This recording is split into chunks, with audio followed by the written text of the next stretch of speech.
On ne doit pas éviter un conflit puisqu'il va être porteur d'évolutions intéressantes à condition de pouvoir les exprimer, les travailler et de les résoudre.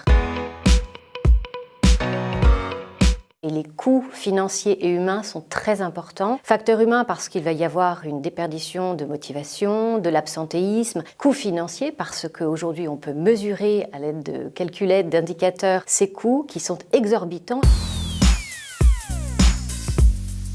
La compétition à tout crin, l'agressivité ou dévaloriser les autres vont avoir un impact très important en fait, sur la montée en puissance du conflit.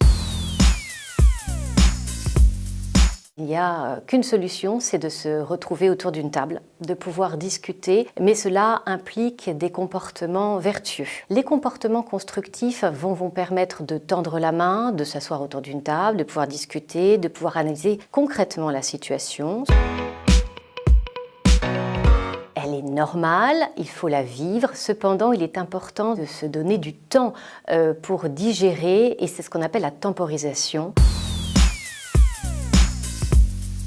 Moi je suis coach, je peux vous le dire, c'est très intéressant d'avoir un miroir, de pouvoir justement faire un plongeon en soi. Garder en soi les choses, c'est couper la communication. C'est nécessaire, cela peut permettre véritablement un désamorçage du conflit.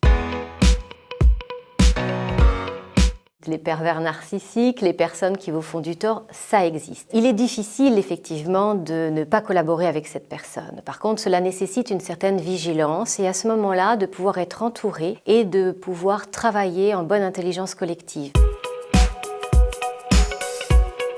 Oui, et c'est même une bonne chose. On va en sortir grandi. Et puis aussi une vraie fierté de pouvoir se dire qu'on a réussi cette étape, cette épreuve.